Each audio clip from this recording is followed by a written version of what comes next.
the Vietnamese aren't looking for an apology. The Vietnamese are looking for the truth. That's what I'd like to share with you today. It's amazing about what the Americans have understood for 50 years about the war. The American war, not the Vietnam War, the American war in Vietnam. I know Victory Day is coming up. It's my 50-year anniversary being in business, and it's your 50-year anniversary of Victory Day. I wanted to speak to you because I have so many followers on social media about Vietnam because I'm so high on Vietnam.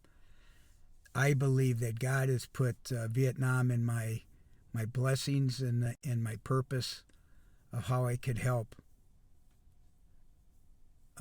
educate not only myself, but the truth in Vietnam. Most of my followers in Vietnam are under 50. So they have no clue what the hell happened. I was in my late teens in 1975 when there was an exit by the Americans in Vietnam, Saigon at the time. So I went down to the library because people are asking me, Rock, we're celebrating Victory Day, but we don't know too much about it. You know what? I only know the propaganda that came from America, but I do know that my brother served in the American War in Vietnam as a printer, not in battle, as a printer close to Saigon, and he never talked about it. We also had neighborhood Vietnam veterans that never came back. Their names are on the wall of the 59,000 plus in Washington, D.C. I'm thinking, well, hold it. What about the 3 million that were killed in Vietnam? 80% of them were mothers and children. So I want to celebrate for you. And in another prior video, I apologize, and I got so many people saying, Rock, you don't need to apologize. I was apologizing for our leadership that are no longer on this earth and the bullshit that happened. But there's a lot of good Vietnam veterans from America that support and give back to the Vietnamese because they realize it was terrible. That group of a charity is called the Dove Fund. DOVEFUND. And you could reach them at dovefund.org. Dove stands for Development of Vietnam Endeavors. Their emphasis is on helping young kids, building schools, education, Agent Orange projects, charities, eye care, water, mostly in rural areas. It's been around for 25 years. But that's not what this video is about. This video basically is, I'm trying to educate myself. Because most of my followers on social media, they have no clue what happened. You know why? Because you've moved on. But your parents are the ones that suffered. You're probably first generation. And your parents that you might be living with right now, nobody's talking about the war. They've moved on. They want peace. As I went down to the library, I started pulling out a few things. Everybody knows about the Vietnam War This DVD is developed by Ken Burns. It's been around a long time. Okay? That's what we're exposed to. Do you hear that? The Americans. The Vietnam War. Then I picked up a couple other books I'm going to go through. Look at this title. The Vietnam War. Okay? A New Look at the Past. And what's really sad are the photos. Because that's what I'm accustomed to, because I was in my late teens when we'd see in black and white the news, what was going on. You know, it was all fake news. It was all fake news. And my brother was older than I was, and he was over at Vietnam. We had no clue of what he was doing.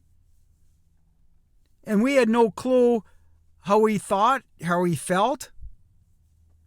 Most of all these men and women that were killed.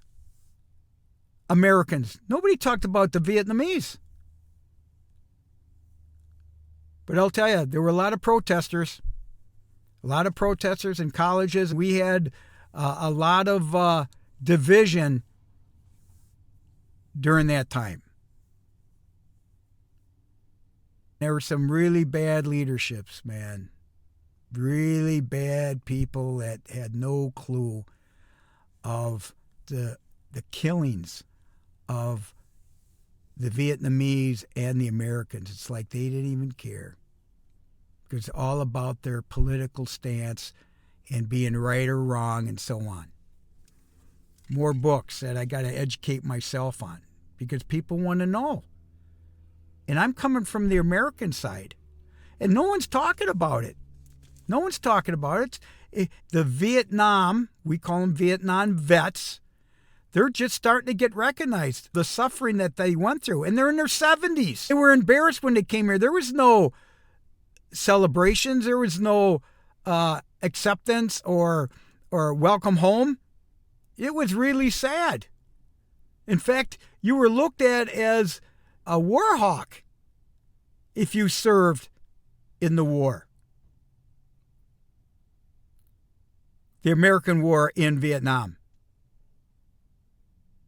It was bad. It was really bad. What really bothers me is I didn't realize this as I walked through the war memorial in Vietnam and Saigon. I did a YouTube on that's got almost 1 million views. I got all emotional about it because that was my heart.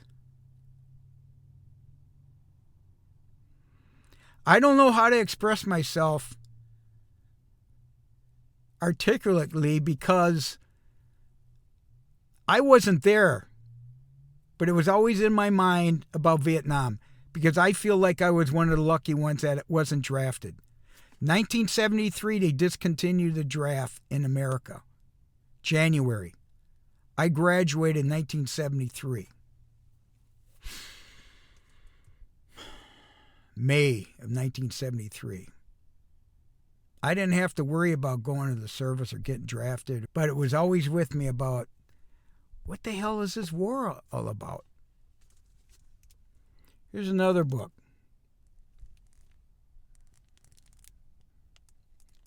See?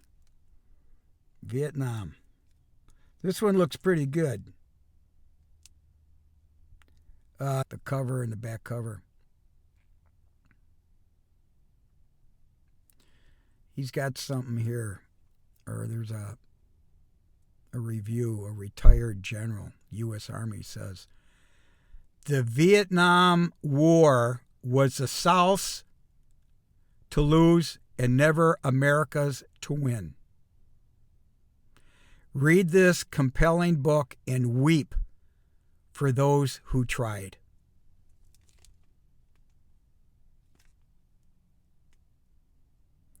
The book is written by a guy named Herbert Chandler. Chandler. The War That Couldn't Be Won. I got to go through some of these as you celebrate your Victory Day, which you've earned. Celebrate, enjoy the music and so on, because It's a big day. I'm proud of Vietnam and their position. Okay. But here's the big one. Here's the big one that really caught my eye. Because the photo on the cover here really showed me a couple of assholes that didn't do the right thing. And they're dead now. But they didn't suffer. They didn't suffer like the Vietnamese. Or any of the soldiers, or the families, the children, and the moms. Look at the photo. Who are these guys? Talk about bad guys. These are bad guys. These were our leaders at the time. Lyndon Johnson was the president during part of it. Robert McNamara, the Joint Chiefs of Staff, and the lies that led to Vietnam.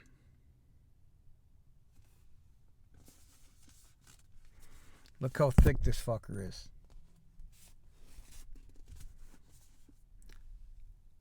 I probably don't get through it. I don't read a lot of books throughout. I usually listen to audiobooks in the car and so on. I'll check this out to see if this is available.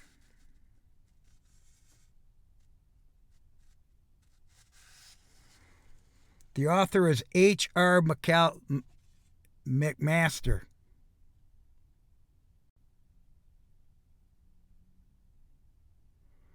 Has done what other historians might have done but didn't. His research was thorough and organized. McMaster's conclusions are equally impressive.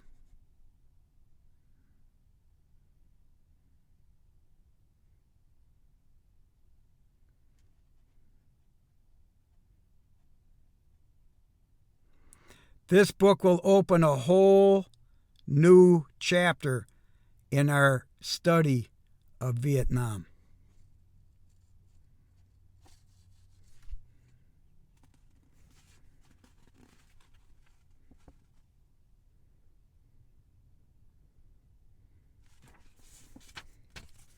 It's not an apology. This book is not an apology. It's the truth. And we're ashamed. Now, how much of all these books is fiction and nonfiction? I have no clue. I got my own opinion. I got my own feeling.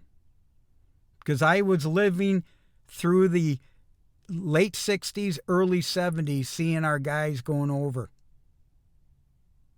What we were told were marijuana, heroin, women, babies. We would leave babies behind. All the negative shit.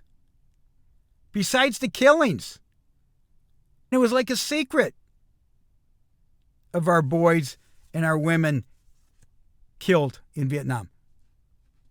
They would report, seriously, they would report the Viet Cong that were killed by number, by day. The media. 100 Americans, 200,000 Viet Cong. It was fucked up, man. And the bombings, don't forget the 5 presidents.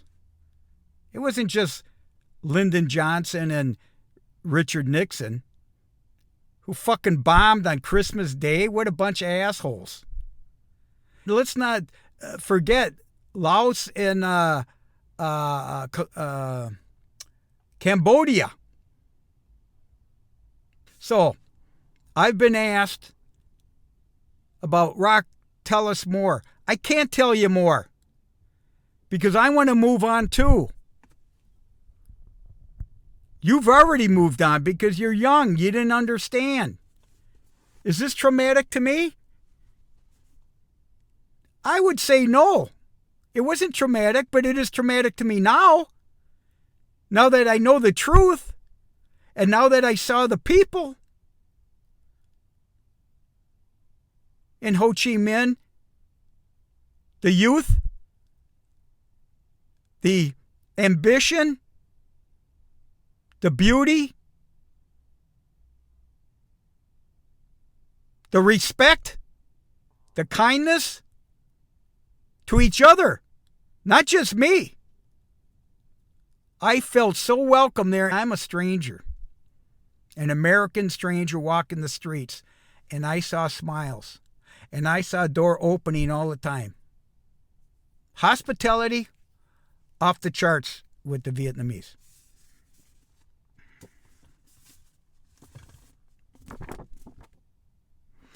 I'm going to get to this, but at the same time, I want you to understand that I want to celebrate with you because I want to move on. I don't want to be angry.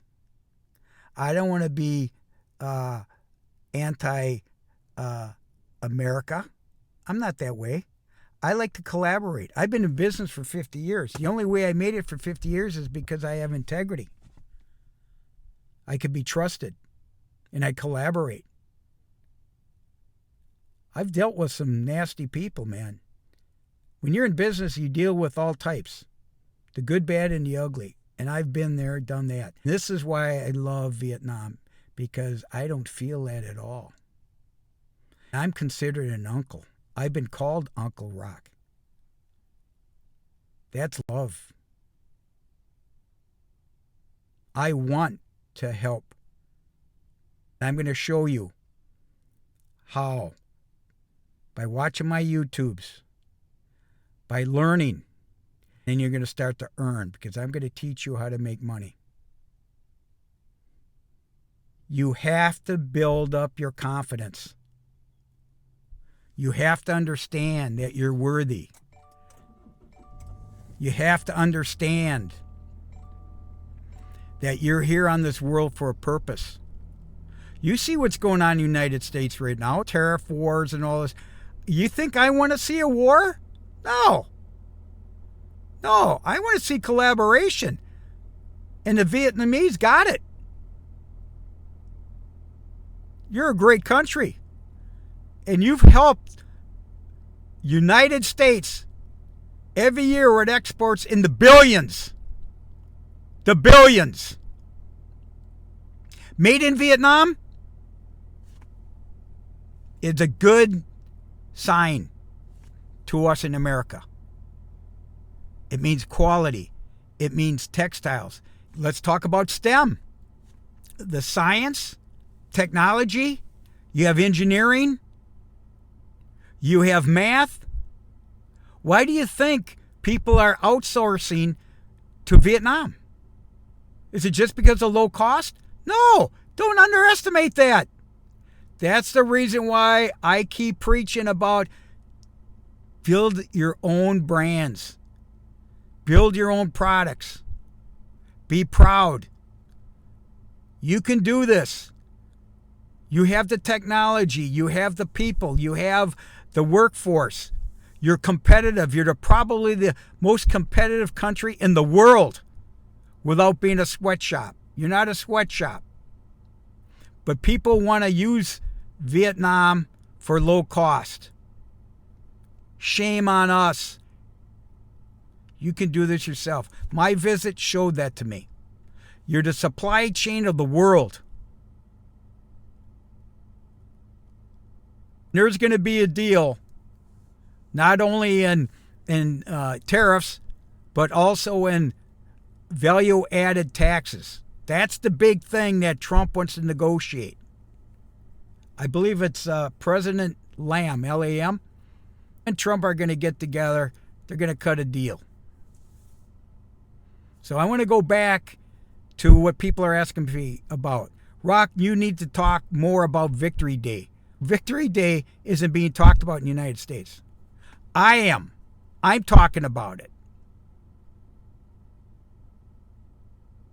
Because I was exposed to the negative propaganda during the 60s and the 70s. It was all a fucking lie.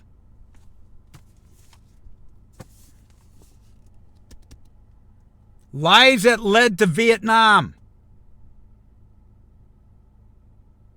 Truman, Eisenhower, Kennedy, Johnson, Nixon. We had bad leaders. You had Ho Chi Minh, man. He was an ass kicker.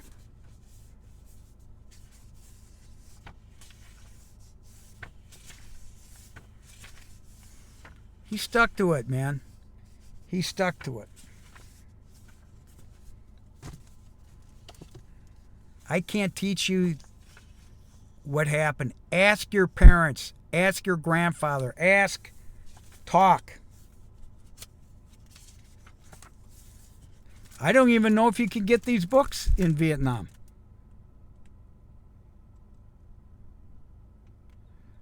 The real story of the Vietnam War. Look at. These are chapters. Part 3, Johnson's War. Part 4, Nixon's War. Part 5, Wake. Collateral damage. Lessons learned. Lessons unlearned.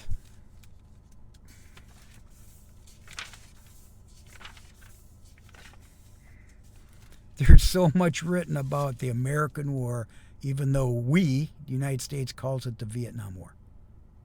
What a joke. I'm 71 years old and I'm just learning this shit.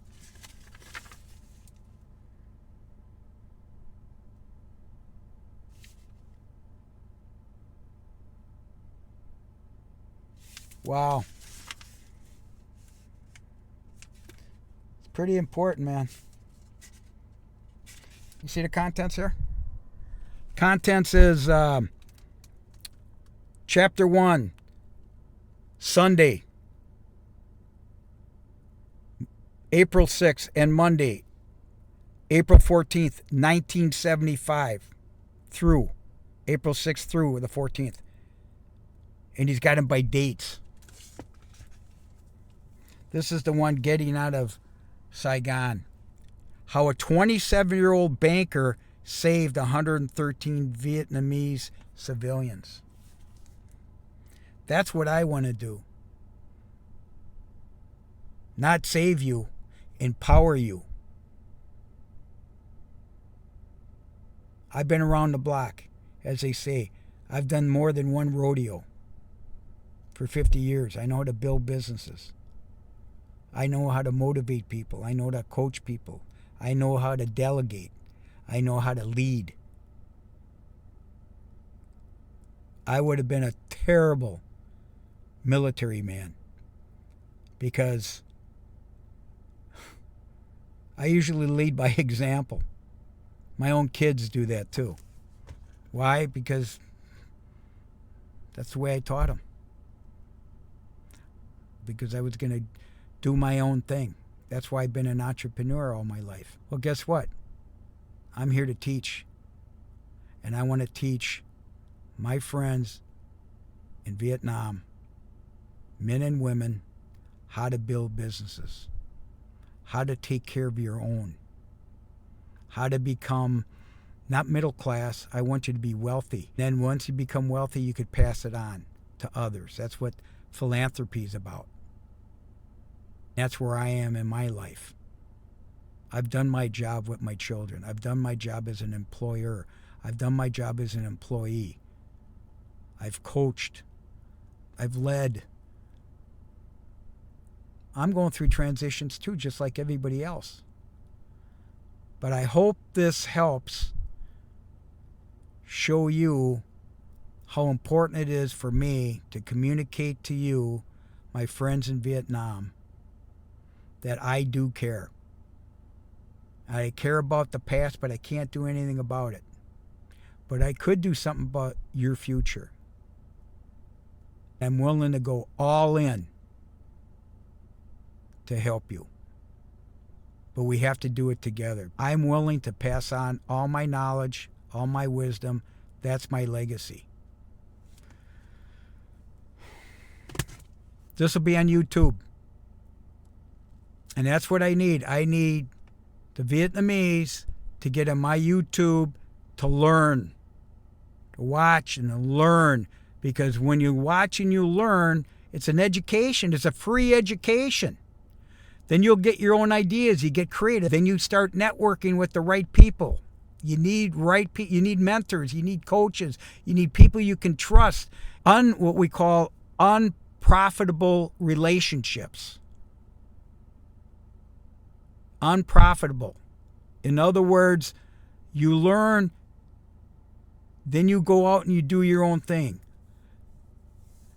The Vietnamese, what I saw when I visited, were strictly contract manufacturing. But what you don't understand is you got all the supply chain. You got the people, you got the smarts, you got the intelligence, you got the technology. It's just that you spent so much time working for everybody else and doing contract work. You got to start breaking away. This is the time to do it. The 50th year of the Victory Day is when you're going to say, yeah, I'm going to take care of myself and my family. You can do it. Don't depend on the United States.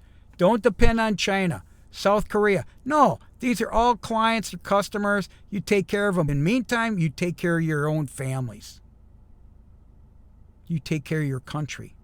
That's what I liked about the Vietnamese when I was there. You have a lot of pride of your country.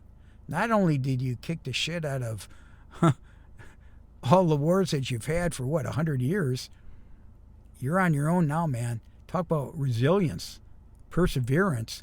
Well, now let's capitalize. Capitalize. That's what you want to do. Keep growing like you're doing. I'm proud of you. I hope this resonates with you. You got to do your own homework and understand your history. America, we have our history. It's not all good, believe me. We're finding that out now with the truth, with the Trump administration. We're finding out a lot about our past and our past leaders. Forget Vietnam. They haven't gone that far back yet. Okay? So don't be silent. Be what I call proactive. But you got to get this confidence. First of all, you got to get competent. I always talk about my pillars of success.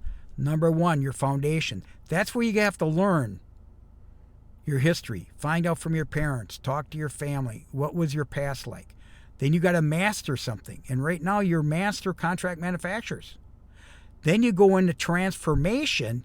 That's when you start making changes. You start pivoting. You start thinking for yourself. You start marketing. You start doing other things. You always had the quality. But guess what? Start doing your own deal. Then you become independent. And the last pillar, number 5, is wisdom and legacy. That's what I'm trying to pass on to you. You're going to go through the same cycle. And I'm going to say more than once that my faith got me through this. God got me through this because I pray. I've had my ups and downs. I've had bad relationships, toxic relationships, bad people to deal with. But guess what? I stayed out of trouble. I stayed out of trouble and made sure that I was a role model for my kids. I like it when you call me Uncle Rock, okay? I know it's respectful. My grandkids call me Papa Rock. Uncle Rock's even better because I got 110 million people might be calling me Uncle Rock here in the next 12 months. I'm looking forward to that. So anyway, here it is. Victory Day, congratulations. Let's stay positive. Learn your history from your country, not from America. America's history of Vietnam, don't think there's any hate with us. I want you to be aware of that. We love Vietnam. Trump loves Vietnam. We're investing in Vietnam. Okay? So I'll talk to you soon. You know, I always try to say at the end, know your value, keep your promises, and always bring joy. This is Uncle Rock.